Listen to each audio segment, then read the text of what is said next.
হয়ে যাচ্ছি আমরা আলোচনা যে আচ্ছা আপনি খাতা নিয়ে কিছু একটা বলবেন তো খাতার ক্ষেত্রে আপনি একটু বলুন তো যে আসলে কেমন প্রস্তুতি লেখার ক্ষেত্রে কেমন হতে পারে এখন থেকেই একটু আমাদের ছেলেমেয়েরা যদি দেখে নেয়। মানে প্রিয় শিক্ষার্থী বন্ধুরা, আমি মূলত তোমাদেরকে যা বলার চেষ্টা করব, তোমরা তো জানো যে এবছর যে তোমাদের প্রশ্ন হবে একবারে নতুন আঙ্গিকে হবে, পাঠ্য বই থেকে হুবহু কিছু থাকবে না। তুমি পুরো প্রশ্নটা একবার পড়ে নাও, পড়ে নিয়ে যে প্রশ্নটি তুমি মনে করবে যে তোমার কাছে মনে হচ্ছে যে তুমি এখনই খুব স্বাচ্ছন্দ্যে আনসার করতে পারবে, তুমি ওই প্রশ্নটি দিয়ে আনসার শুরু করে দাও। কেন বলছি? কারণ তোমার শুরুতেই যদি খাতার মধ্যে প্রচুর কাটাকাটি দেখি পরীক্ষক, তার মনে একটা বিরূপ ধারণা পড়ে, সেক্ষেত্রে তোমার মার্কস কমে যাওয়ার একটা সম্ভাবনা থাকে। কেমন হতে পারে? আমি তোমাদেরকে একটি খাতার মডেল দেখাচ্ছি, প্লিজ তোমরা দেখো। এই শিক্ষার্থী, এটা একটা আদর্শ খাতা নাকি? অবশ্যই আমরা ধরে নিতে পারি একটি আদর্শ খাতা, এবং তোমরা একটি ফলো করো যে 1 নং প্রশ্নের উত্তর এই শিক্ষার্থী ব্লু কালি ব্যবহার করেছে, আর আমরা যে তার আনসার দেখতে পাচ্ছি ব্ল্যাক কালি ব্যবহার করেছে, অর্থাৎ শিক্ষকের দৃষ্টিগোচর কিন্তু এখানে হবে। আমরা অনেক সময় হয় কি, শিক্ষকদের তাড়াহুড়ো করে খাতা কাটতে গিয়ে দুটো প্রশ্ন উত্তর একসাথে মার্কিং হয়ে যেতে পারে, হয়ে যায় অনেক সময়। কিন্তু তুমি যদি এই ধরনের সেপারেশন করে দাও 1 নং প্রশ্নের উত্তর, তাহলে শিক্ষক কি করবেন, এটি কাটার পরে তারপরে তুমি যখন 2 নং প্রশ্নে চলে যাবে আবার ব্লু কালি দেখা যাচ্ছে। একটু স্থির করে দেখুন, আমরা ক্যামেরাতে দেখাচ্ছি। তুমি দেখো এখানে যে আরেকটি প্রশ্ন 3 নং প্রশ্নের উত্তর,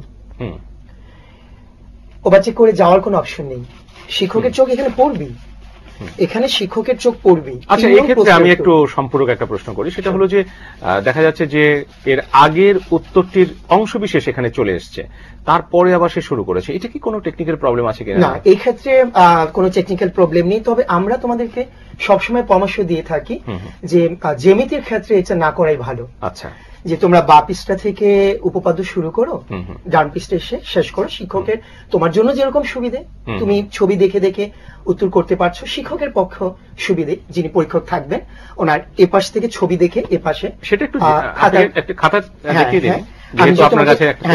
কিন্তু তোমাদের মধ্যে প্রশ্ন জাগতে পারে যে আমরা যদি টিচার এখান থেকে শুরু করি ওপাশে চলে যাই, কি হবে? কি হবে যে তুমি কিন্তু বারবার এখানে এই ছবিটা দেখার জন্য পৃষ্ঠা উল্টাবে।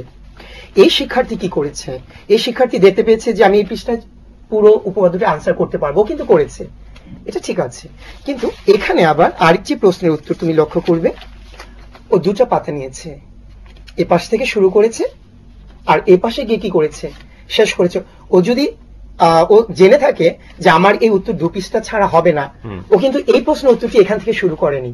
রাইট, এইটা ওর একটা বুদ্ধিমত্তার আমি পরিচয় বলবো, যে ওইখান থেকে শুরু করেছে এখানে শেষ করেছে। এতে করে সুবিধা হচ্ছে ও এই ছবি দেখে পুরো বিবরণ লিখতে পেরেছে। তোমরা তো জানো উপপাদ্য সম্পাদ্য মুখস্থ করার কিছু নেই, তাহলে তোমাকে ছবি দেখেই লিখতে হবে। আর এখন তো সৃজনশীল, পুরোটাই উদ্দীপকের উপরই তোমাকে ডিপেন্ডেন্ট হতে হবে, এবং শিক্ষক যখন খাতা কাটবে উনি কিন্তু এই ছবি দেখেই তোমার খাতাটা কাটবে, মূল্যায়ন করবে। হ্যাঁ, ওনাকে বারবার পৃষ্ঠা উল্টাতে হবে না। তাহলে আমরা আশা করব তোমরা যারা জিএসসি পরীক্ষা দিচ্ছ, তোমরা উপপাদ্যের ক্ষেত্রে এখান থেকে শুরু করবে, এখানে শেষ করবে। সম্পাদ্যের বেলা এটা তুমি না করলেও পারো। তারপরে তুমি লক্ষ্য করো এখানে শিক্ষার্থী শেষ করেছে, শেষ করে তার এখানে একটু জায়গা আছে, সে চাচ্ছে যে আমি এখানে হজবরল কিছু করব না, ও এখানে প্লিজ প্রাণ ওভার দিয়ে অপর পৃষ্ঠা চলে গিয়েছে। তোমরা নিশ্চয়ই স্ক্রিনে দেখতে পাচ্ছ। এখানে দেখো একটি আনসার শুরু করছে, হয়তো সে একটি আনসার করবে না বা ভুল হয়েছে, একটি টান দিয়ে কেটে দিয়েছে, খাতা সৌন্দর্য কিন্তু বজায় থাকছে। আচ্ছা, এখানে 2টো টান দিলে অসুবিধা, ধরুন একটা ক্রস দিল, এটা কি আপনি না করছেন? আমি ঠিক না করব না, তবে আমি এই কথার প্রেক্ষিতে আমি এই খাতাটা দেখাবো। আচ্ছা, এই শিক্ষার্থী প্রথমে আনসার করার শুরুতেই তার মনে হচ্ছে আমি এটা পারবো না অথবা আমি এটা আনসার করব না, সে কি করেছে, পুরো খাতার সৌন্দর্যটা নষ্ট করে দিয়েছে।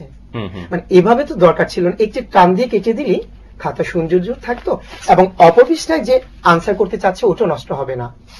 আমি এই খাতাটির যদি এই খাতাটি আমি একবার দেখেছি, এই খাতাটি যদি আমি তোমাদেরকে দেখাই যে কি ধরনের প্রবলেম হচ্ছে এই খাতাটিতে, তোমরা দেখো শিক্ষার্থীর এই পৃষ্ঠার কাছাকাছির অবস্থা।